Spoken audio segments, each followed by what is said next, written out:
Hello student, स्वागत है आप सभी का ज्ञानशिला एकेडमी के यूट्यूब चैनल पर। और मैं हूं सुलभ। मेरे साथ आप पढ़ रहे थे मध्य प्रदेश की जनजातियां, एमपीपीएससी प्रीलिम्स यूनिट 10, जो आपके प्रीलिम्स और मेंस पॉइंट ऑफ व्यू दोनों ही दृष्टि से महत्वपूर्ण है।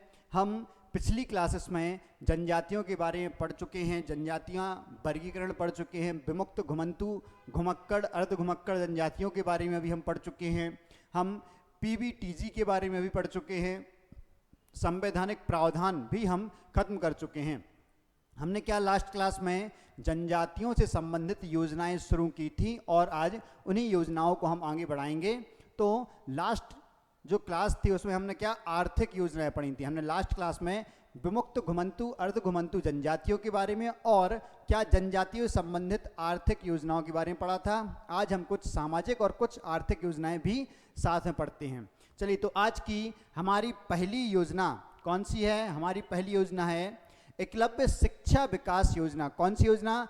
एकलव्य शिक्षा विकास योजना। यह योजना कब शुरू हुई? यह योजना 2010 में शुरू हुई। कब शुरू हुई? 2010 में। और जैसा कि इस नाम से ही पता चल रहा होगा, शिक्षा विकास, तो इसका जो आदिवासी समूह है, आदिवासी जनजातीय समूह के बच्चों का शैक्षिक रूप से विकास करना था। हालांकि इसमें सरकार ने एक अलग से क्या किया, एक अलग वर्ग को लाभ पहुंचाने की कोशिश की। किसको? तेंदुपत्ता संग्राहक जो थे। क्या थे? तेंदुपत्ता संग्राहक जनजाति समूह। तेंदुपत्ता संग्राहक कहाँ की जनजाति है? हमारी शहडोल, अनूपपुर, जबलपुर के पास वाली और सागर के आसपास, वहाँ तेंदुपत्ता ज़्यादा पाया जाता है, तो वहाँ की जनजाति तेंदुपत्ता संग्रहण का भी कार्य करती हैं।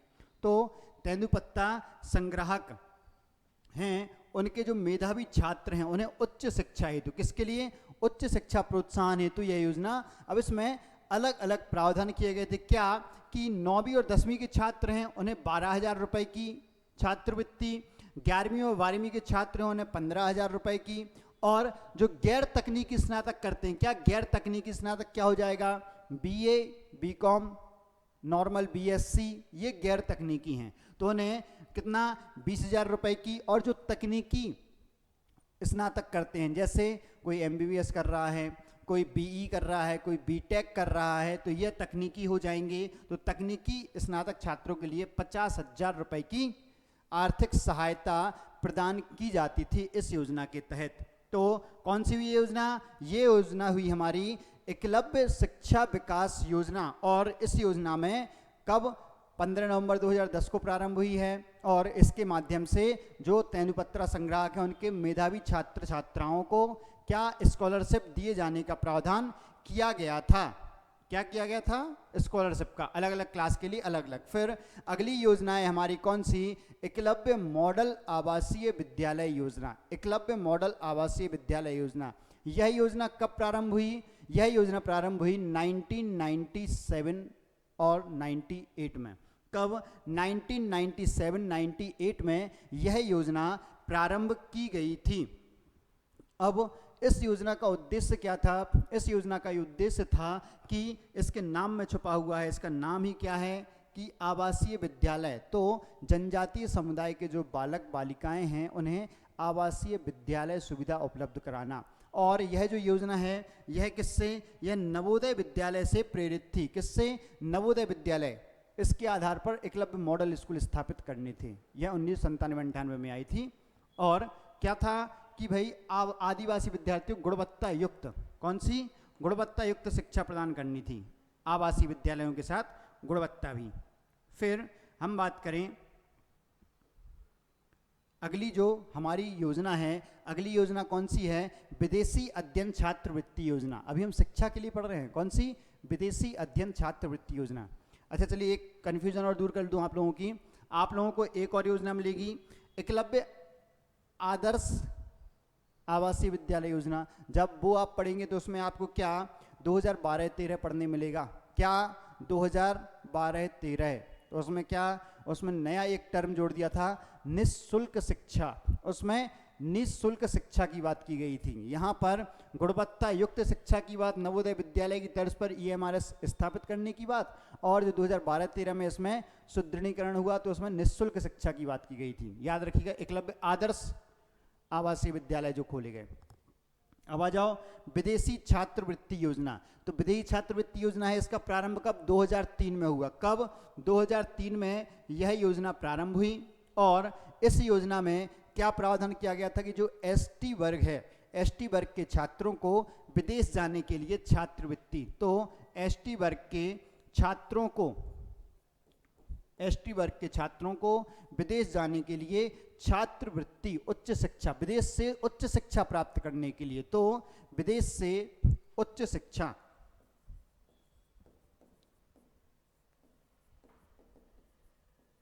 विदेश में उच्च शिक्षा हेतु छात्रवृत्ति प्रदान करने की बात की गई थी इस योजना में।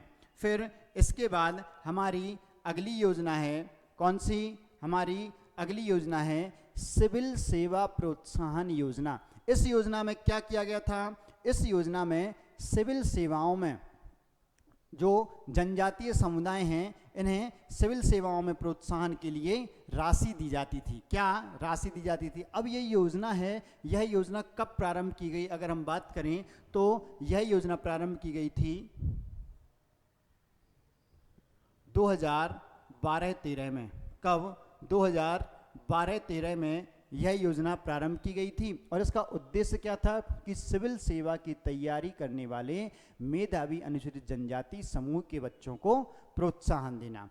तो सिविल सेवाओं की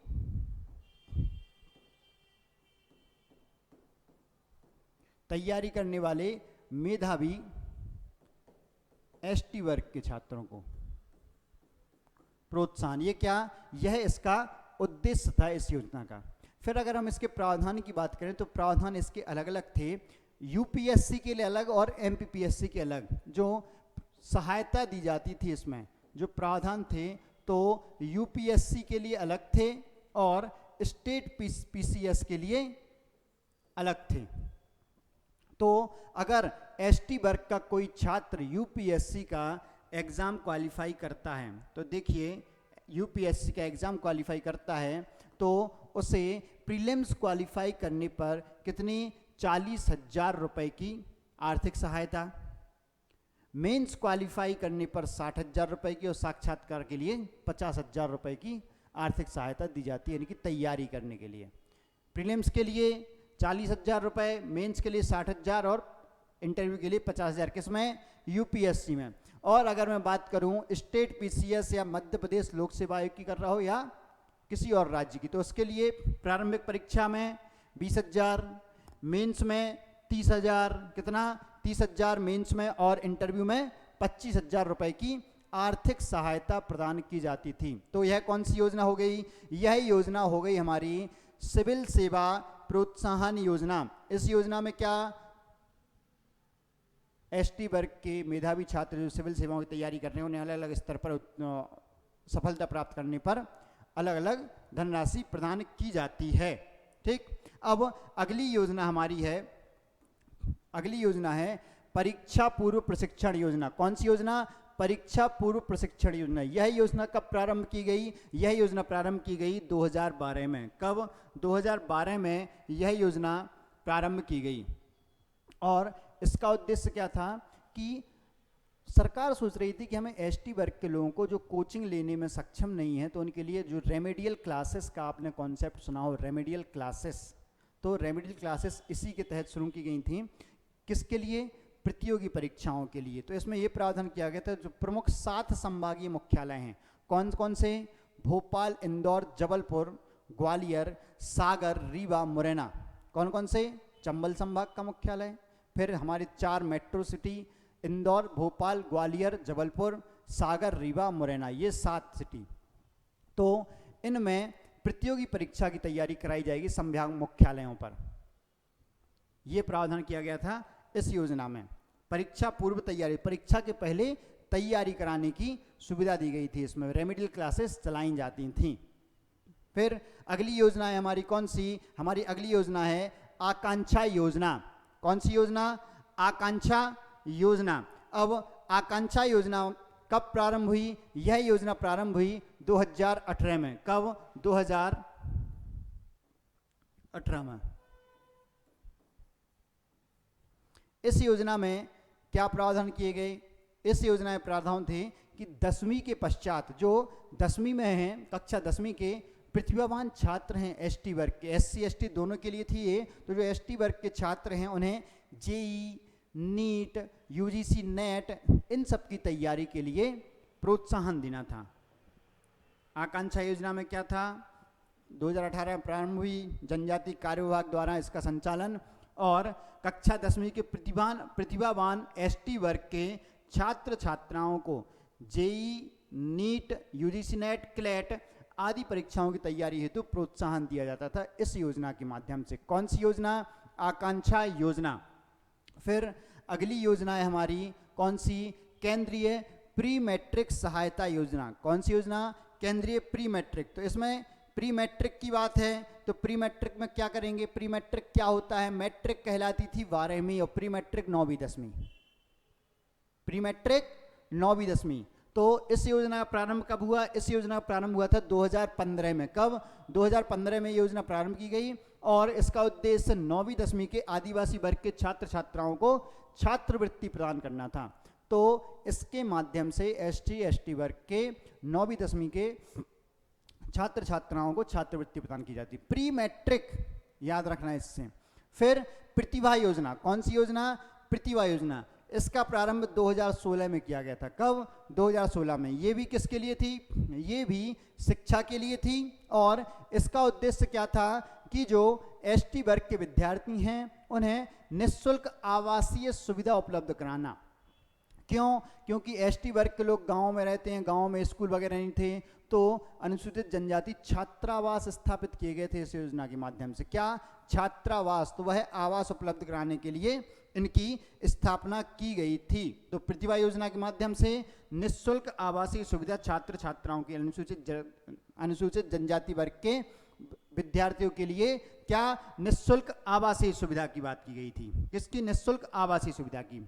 फिर अगली योजना जो है वह कौन सी है, गुरुकुलम विद्यालय संचालन योजना। कौन सी, गुरुकुलम विद्यालय संचालन योजना।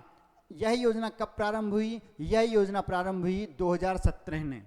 कब, 2017 में यह योजना प्रारंभ हुई, गुरुकुलम विद्यालय संचालन योजना। याद कीजिए 2018 में मध्य प्रदेश में चुनाव थे, क्या थे, 2018 में चुनाव थे, तो उसके एक वर्ष पहले यह योजना प्रारंभ हुई थी। अब इसमें क्या था कि भाई जो एससी एसटी वर्ग हैं, मुख्यतः एसटी वर्ग के विद्यालय हैं, विद्यार्थियों के लिए जो विद्यालय खोले गए हैं उन्हें अंग्रेजी माध्यम में शिक्षा उपलब्ध कराना। क्या, गुरुकुलम विद्यालय हैं, इनके माध्यम से एसटी वर्ग को अंग्रेजी माध्यम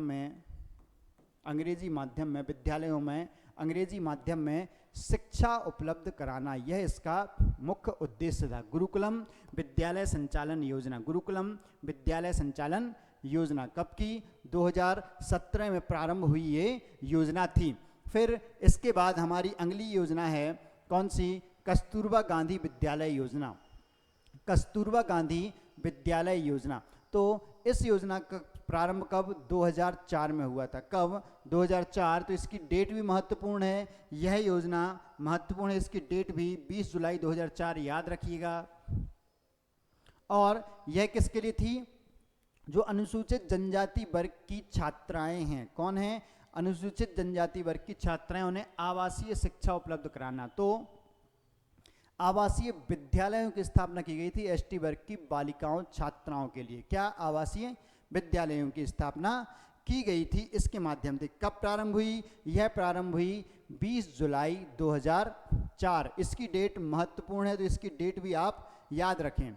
फिर अगली योजनाएं हमारी शिक्षा से संबंधित, अगली योजनाएं हमारी कौन सी, कन्या साक्षरता प्रोत्साहन योजना। कौन सी, कन्या साक्षरता प्रोत्साहन योजना। इस योजना की शुरुआत कब, 2006 में हुई थी। कब, 2006 में यह योजना प्रारंभ की गई थी। कन्या साक्षरता प्रोत्साहन। अब चूंकि साक्षरता प्रोत्साहन की बात है तो इसमें क्या प्रोत्साहन राशि देंगे, क्या देते थे, प्रोत्साहन राशि। तो इसमें मुख्य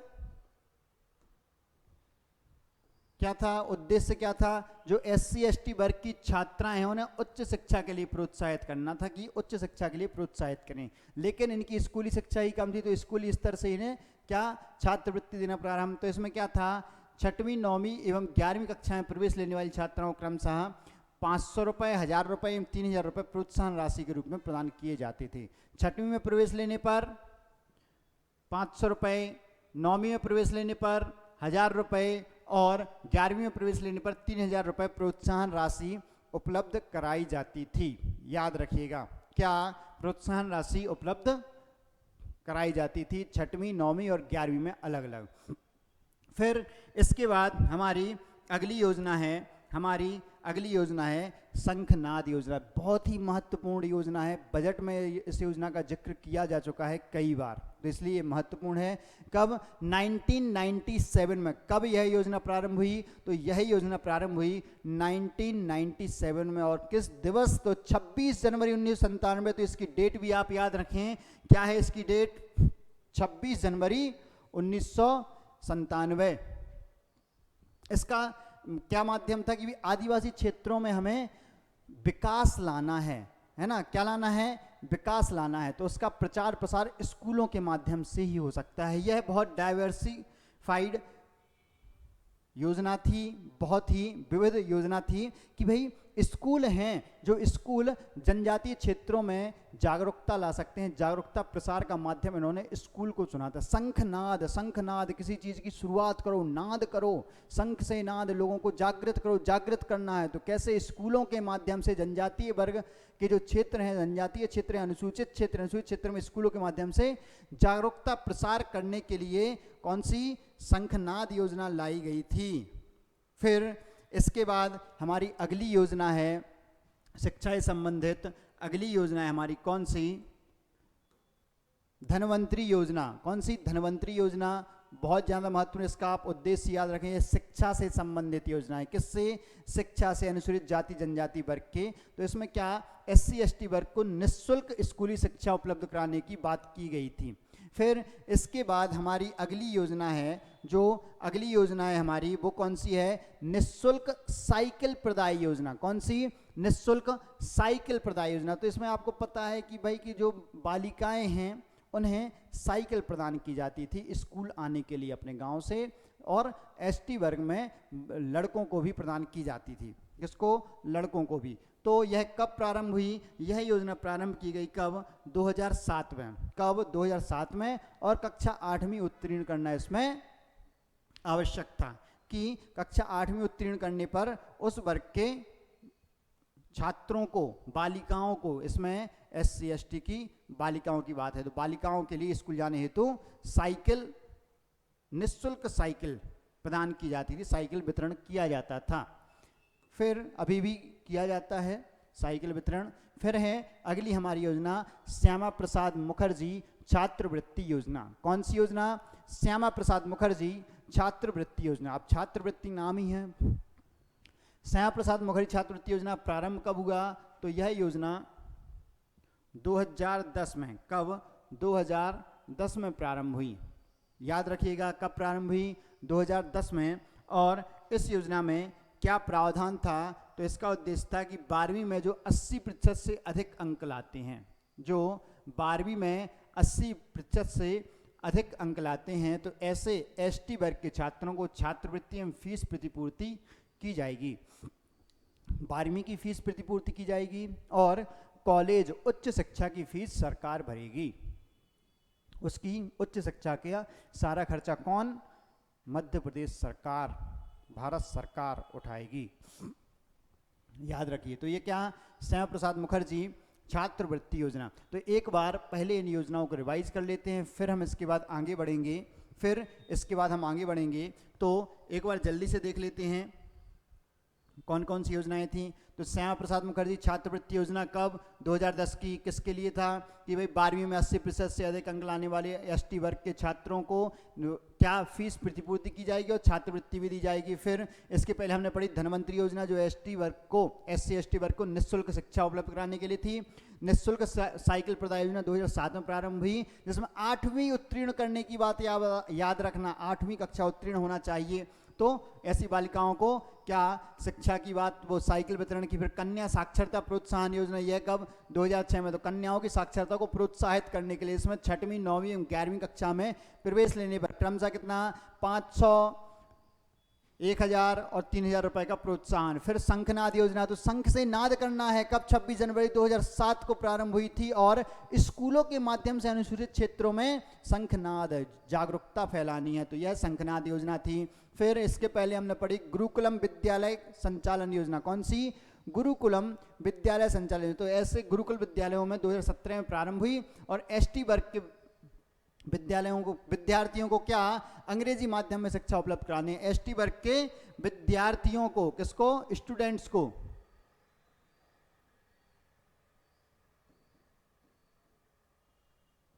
अंग्रेजी माध्यम में शिक्षा उपलब्ध करानी है। फिर आती है कस्तूरबा गांधी विद्यालय योजना, यह 2004 में, इसकी डेट भी महत्वपूर्ण है, 20 जुलाई 2004। तो इसके माध्यम से क्या? एसटी वर्ग की बालिकाओं को आवासीय शिक्षा उपलब्ध करानी थी, आवासीय शिक्षा उपलब्ध, आवासीय विद्यालयों की भी स्थापना की गई थी इसके माध्यम से। फिर हमने पढ़ी केंद्रीय प्री मैट्रिक सहायता योजना, कौन सी? केंद्रीय प्री मैट्रिक। प्री मैट्रिक मतलब 9वीं 10वीं की बात हो रही है इसमें। तो 2015 में प्रारंभ, 9वीं 10वीं छात्रों छात्रवृत्ति की बात। फिर प्रतिभा योजना जो 2016 में प्रारंभ हुई, कब? 2016 में प्रारंभ हुई और इसमें क्या? एसटी वर्ग के विद्यार्थी को निःशुल्क आवासीय सुविधा। प्रतिभा योजना में भी निःशुल्क आवास व्यवस्था, मतलब छात्रावास स्थापित किए गए थे इसके माध्यम से। क्या? छात्रावास स्थापित किए गए थे। फिर परीक्षा पूर्व प्रशिक्षण योजना, कौन सी है?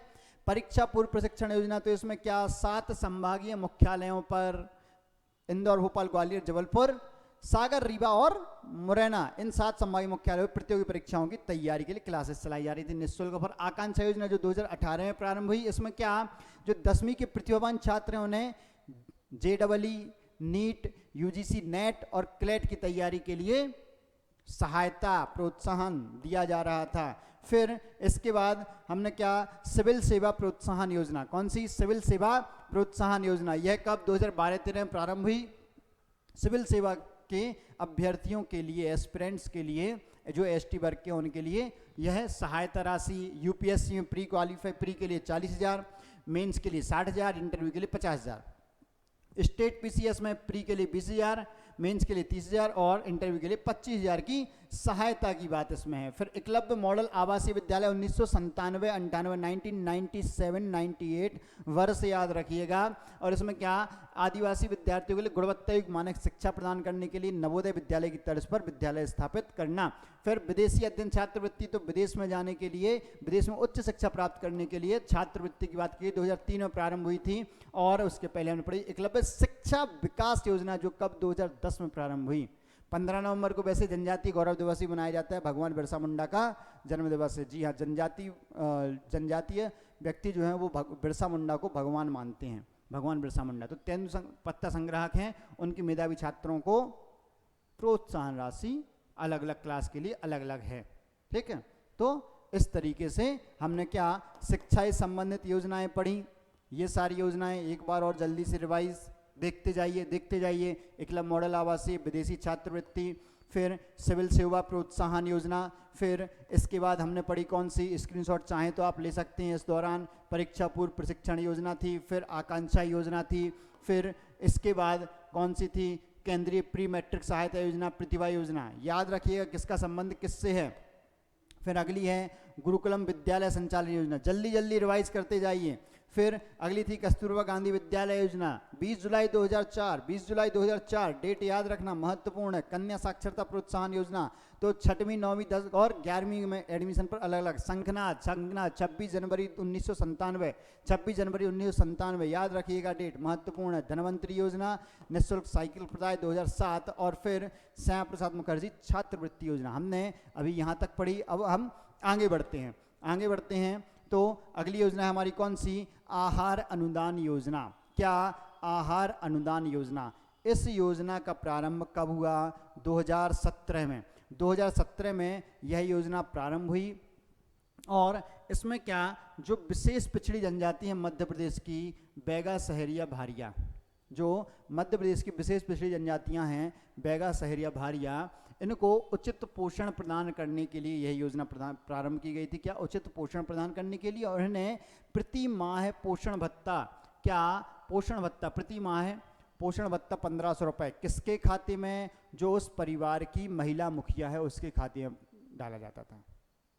हालांकि वर्तमान में ऐसे भी तथ्य सामने आए हैं कि जो लाडली बहना योजना है तो इसको उसमें मर्ज कर दिया गया है, तो अब उन्हें दो अलग अलग नहीं मिलती हैं, या तो लाडली बहना मिलती है या फिर ये, ठीक, ऐसा भी वर्तमान में चल रहा है। तो आहार अनुदान योजना 1500 रुपये का पोषण भत्ता मिलता है जनजातीय महिलाओं को, और किसकी? बैगा, सहरिया, भारिया, इन 3 जनजातीय समूहों की।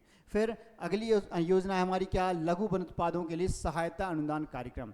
तो ये क्या केंद्र सरकार की योजना थी? लघु वन उत्पाद। क्यों? जो जनजातीय समुदाय के लोग हैं वो क्या वन उत्पाद, वनोपजों पर भी अपना जीवन व्यतीत करते हैं, आर्थिक रूप से निर्भर होते हैं उस पर, वो उससे उनकी इनकम होती है।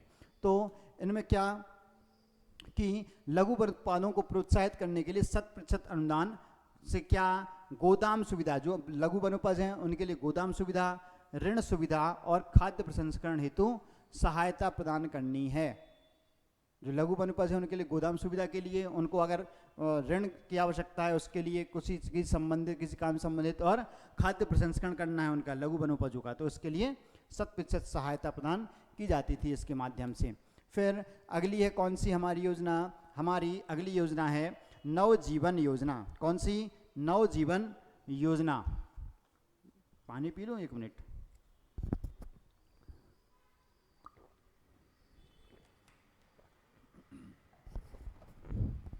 चलिए, अगली योजना है हमारी नवजीवन योजना। अब नवजीवन किसके लिए थी? यह इन्हें भूमि प्रदान करने से संबंधित थी। किससे?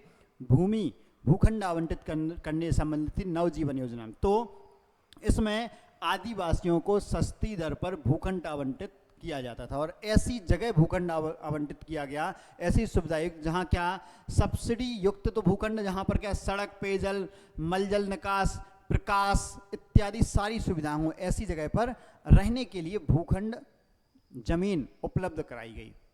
ठीक, तो नवजीवन, जीवन अच्छा करना है, नया जीवन देना है, तो क्या आवास अच्छा करना है, आवास अच्छा करने के लिए भूखंड उपलब्ध कराया गया। फिर अगली है कौन सी? निर्मित योजना। कौन सी अगली योजना है हमारी? निर्मित योजना। तो यह भी क्या SC ST वर्ग के प्रोत्साहन के लिए, तो जो मुख्यतः ST वर्ग के इंजीनियर हैं, कौन है? इंजीनियर हैं और कारीगर हैं, उन्हें भवन निर्माण कार्य में प्रशिक्षित किया जाएगा इसके माध्यम से। ST वर्ग के इंजीनियर, किसको? इंजीनियर्स आर्किटेक्ट्स को भवन निर्माण कार्य में क्या किया जाएगा? प्रशिक्षित किया। इसके साथ ही अगर सरकार के द्वारा जो टेंडर निकाले जा रहे हैं अनुसूचित क्षेत्रों में, तो उनमें इन लोगों को प्रायोरिटी दी जाएगी, ST वर्ग के इंजीनियर्स को और आर्किटेक्चर्स को।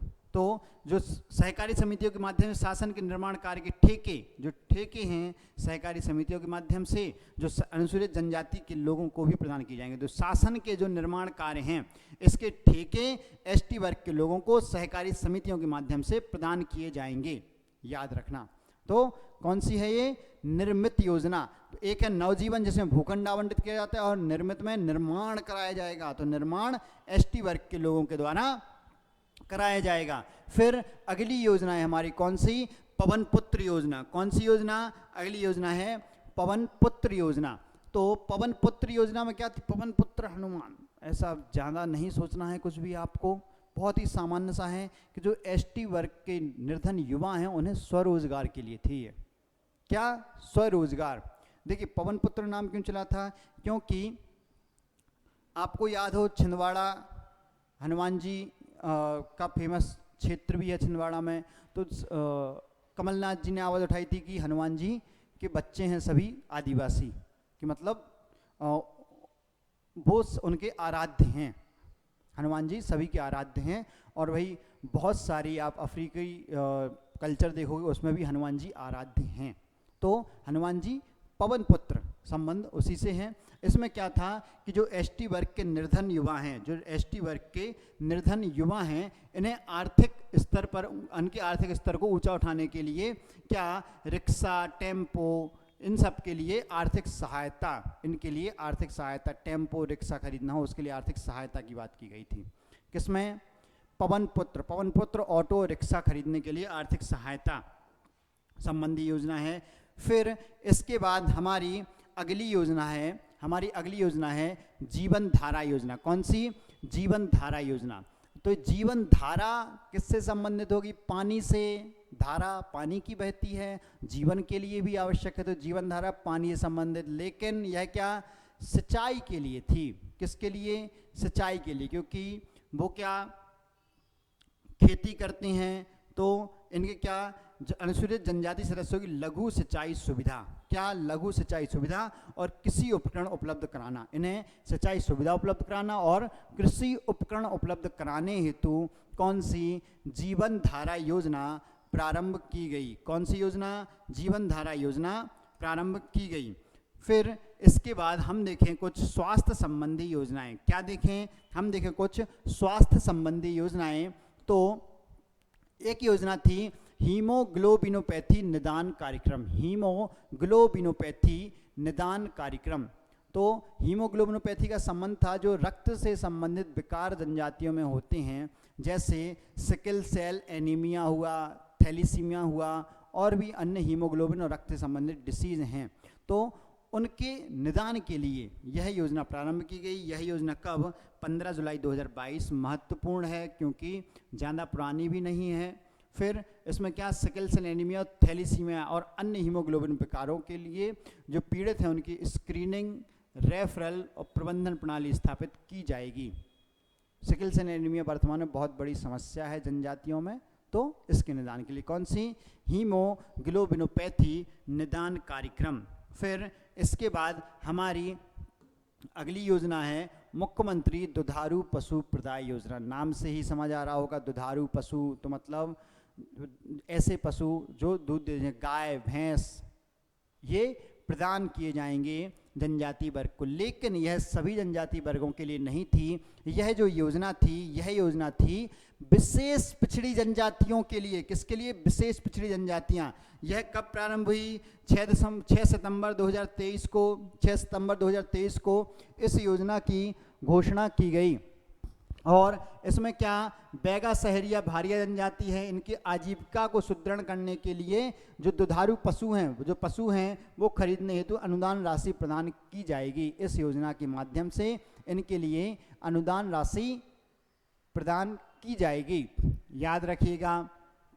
फिर इसके बाद अगली योजना है वो कौन सी है? अनुसूचित जनजाति राहत योजना। कौन सी? अनुसूचित जनजाति राहत योजना। इस राहत योजना में क्या प्रावधान थे? पहले तो ये प्रारंभ कब हुई? तो यह योजना अनुसूचित जनजाति राहत योजना प्रारंभ हुई 2017 में। कब? 2017 में यह योजना प्रारंभ की गई। फिर इसमें क्या? अनुसूचित जनजाति वर्ग के साधन विहीन आदिवासी कन्याओं, जो साधन विहीन आदिवासी कन्याएं उनके विवाह के लिए, और जो दिव्यांग निराश्रित वृद्ध हैं और अति संकटापन्न व्यक्ति हैं, इनको राहत पहुंचाना। इनको क्या? इनको भोजन की व्यवस्था। जो विवाह हैं तो विवाह के लिए अनुदान देना, जो दिव्यांग हैं तो उन्हें उपकरण देना या दिव्यांग पेंशन देना। ये सारी सुविधाएं किसमें? अनुसूचित जनजाति राहत योजना में की गई थी। फिर अगली योजना है हमारी रानी दुर्गावती एवं शंकर सहाय पुरस्कार योजना। तो यह क्या? ये भी 2017 की योजना है और इसमें जो मेधावी छात्र छात्राएं हैं किसके? एसटी वर्ग के, उनको प्रोत्साहन राशि प्रदान की जाती थी। इनको प्रोत्साहन, छात्र छात्राओं के लिए प्रोत्साहन दिया जाता था इस योजना के माध्यम से। फिर अगली योजना है दीनदयाल चलित अस्पताल। ये क्या? Mobile hospital unit. इसको क्या? मोबाइल हॉस्पिटल यूनिट भी बोला जाता है, जो मध्य प्रदेश में दीनदयाल चलित अस्पताल के नाम से चली। इसको क्या?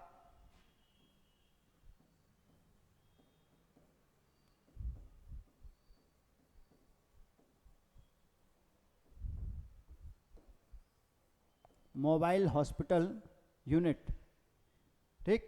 चलित अस्पताल की बात, क्यों? जनजातीय क्षेत्र दुर्गम है, रिमोट एरिया में है, उन रिमोट एरिया में अस्पताल के ढांचे, बुनियादी संरचनाएं उपलब्ध नहीं है, तो एक एम्बुलेंस जाएगी, एम्बुलेंस के साथ डॉक्टर्स जाएंगे, एक और वैन रहेगी जिसमें स्ट्रेचर वगैरह है, और मतलब पूरा एक मोबाइल चलित अस्पताल रहेगा। तो ये क्या, हफ्ते में एक दिन डिसाइड कर लेते हैं कि इस गांव में इस दिन, इस गांव में इस दिन, इस गांव में इस दिन, या 3-4 गांव, जो 3-4 गांव के बीच में एक गांव होगा जिनके लिए भाई आना जाना सुविधाजनक होगा, तो वहाँ पर वो उस दिन स्थापित करेंगे और सारे जो मरीज हैं वो आकर वहाँ चेकअप करा सकते हैं, दिखा सकते हैं, डॉक्टर को उनसे परामर्श ले सकते हैं। यह सुविधा इस योजना के माध्यम से दी गई थी। तो यह योजना कब प्रारंभ की गई? यही योजना प्रारंभ की गई 2006 में।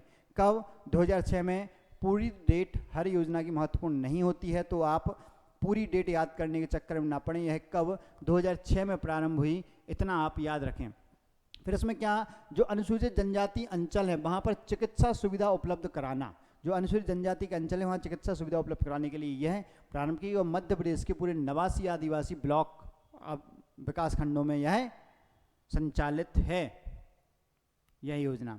फिर अगली योजना है हमारी कौन सी? पंचधारा योजना। कौन सी योजना? पंचधारा योजना हमारी नेक्स्ट योजना है। अब यह योजना कब? 1990 में प्रारंभ हुई थी। कब? 1990 में, 1990।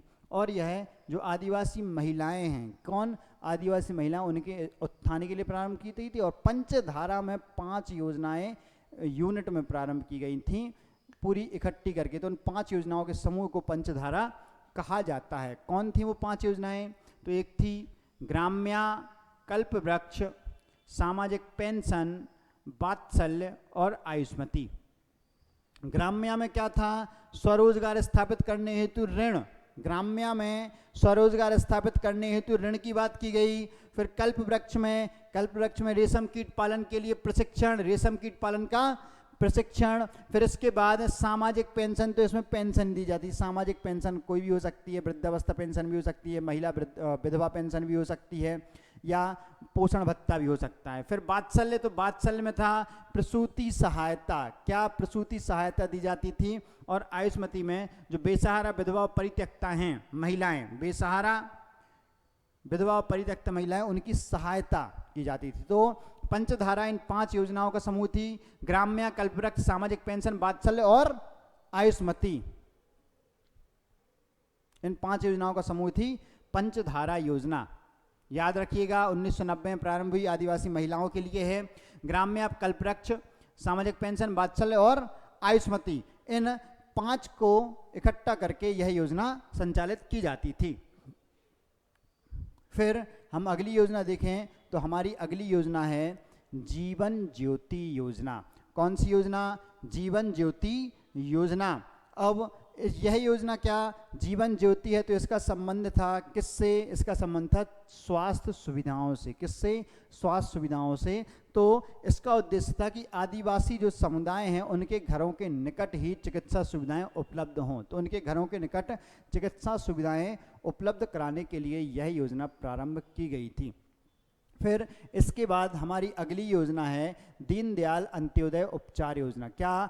दीनदयाल अंत्योदय उपचार योजना। एक थी दीनदयाल चलित अस्पताल 2006 में, और जो दीनदयाल अंत्योदय उपचार है यह 2004 की। कब की योजना है? 2004 की। तो यह 25 सितंबर 2004 को प्रारंभ हुई। और इसमें भी क्या, जनजातियों, जो जनजातीय समुदाय है उसके उपचार के लिए सरकार द्वारा व्यवस्था की गई निःशुल्क चिकित्सा सुविधा उपलब्ध कराई जाती दीनदयाल अंत्योदय उपचार योजना के माध्यम से। तो चलिए पहले अभी इतनी योजनाएं हम एक बार और रिवाइज करते हैं, इतनी योजनाएं एक बार और रिवाइज करते हैं, फिर उसके बाद हम आगे बढ़ेंगे।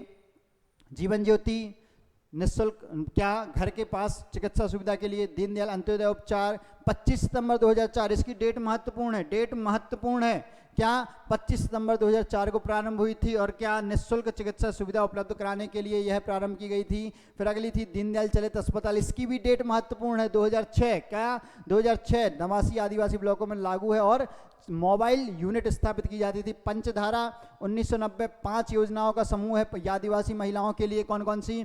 ग्राम्य, कल्पवृक्ष, सामाजिक पेंशन, वात्सल्य और आयुष्मती। आयुष्मती थी क्या विधवाओं, परित्यक्ता, बेसहारा के लिए, और जो क्या थी वात्सल्य, वात्सल्य बच्चा प्रसूति सहायता के लिए। फिर बात करें हम कौन सी अनुसूचित जनजाति राहत योजना, तो राहत क्या, जो अनुसूचित जनजाति वर्ग की महिलाएं हैं, अविवाहित महिलाएं, उनके विवाह के लिए, निराश्रित दिव्यांग हैं, जो दिव्यांग हैं, वृद्ध हैं, उनकी सहायता के लिए ये 2017 में। और फिर रानी दुर्गावती और शंकर साहब प्रोत्साहन, तो मेधावी छात्र छात्राओं को इसमें क्या पुरस्कृत किया जाता था। फिर हीमोग्लोबिनोपैथी निदान कार्यक्रम, सिकल सेल एनीमिया जैसे रक्त संबंधी विकारों के निदान के लिए, यह भी 2022 में, 15 जुलाई 2022 में। और मुख्यमंत्री दुधारू पशु प्रदाय योजना तो 6 सितंबर 2023 को प्रारंभ हुई थी, और उसमें बैगा शहरिया भारियाओं को पशुपालन प्रोत्साहन के लिए, दुधारू पशु के लिए आर्थिक सहायता।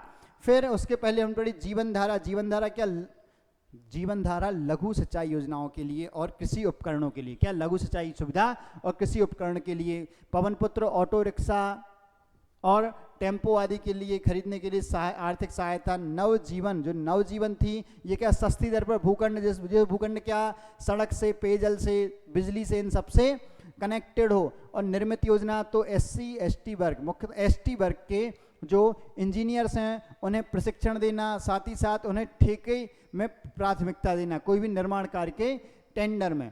फिर इसके पहले हमने पढ़ी कौन सी, आहार अनुदान योजना 2017 में प्रारंभ हुई, बैगा शहरिया भारिया जनजाति के लिए, विशेष पीढ़ी जनजाति के लिए। इनकी महिलाओं को 1500 रुपये मासिक पोषण भत्ता प्रदान किया जाता था इसके माध्यम से। और फिर लघु वन उत्पादों के लिए अनुदान कार्यक्रम, तो वन उत्पादों को प्रोत्साहन देने के लिए जो उनके आसपास जो बेसिक सुविधाएं हैं, बुनियादी ढांचे, जैसे गोदाम व्यवस्था करनी है, खाद्य प्रसंस्करण के लिए, या ऋण चाहिए इसको प्रोत्साहन के लिए, तो वो सारी सुविधाएं। फिर श्यामा प्रसाद मुखर्जी छात्रवृत्ति योजना, क्या श्यामा प्रसाद 2010 की है, इसमें 12वीं में 80% लाने पर इनको क्या छात्रवृत्ति और फीस प्रतिपूर्ति की सुविधा दी जाती थी। तो यहाँ पर क्या हमारी बहुत सारी योजनाएं कवर हुई। अभी एक लेक्चर, जो 40 मिनट का एक लेक्चर और मैं लूँगा योजनाओं की, तो उसमें आपकी जनजातियों से संबंधित सारी कल्याणकारी योजनाएं कवर हो जाएंगी। क्या हो जाएंगी, कल्याणकारी योजनाएं। अभी हमारी यहाँ तक की योजनाएं कवर हो चुकी हैं। दीनदयाल अंत्योदय अस्पताल भी हो गया, पंचधारा भी हो गया, फिर हमने जीवन ज्योति योजना भी पढ़ ली, और हमने दीनदयाल अंत्योदय उपचार योजना भी पढ़ ली। तो यहाँ तक की सारी योजनाएं हमारी कवर हैं। इसके आगे एक 40 मिनट के लेक्चर में और मैं आपको योजनाएं बताऊंगा, तो यहाँ आपकी सारी जनजातियों से संबंधित कल्याणकारी योजनाएं समाप्त हो जाएंगी। और अब मिलते हैं आपसे अगली क्लास में, मुझे दीजिए इजाज़त। और इसके साथ ही ज्ञानशला अकेडमी जो है, इसको आप सब्सक्राइब करें, वीडियोस को लाइक करें, कमेंट करें और इसको फैलाएं, अपने दोस्तों तक शेयर करें ज़रूर। चलिए, थैंक यू सो मच।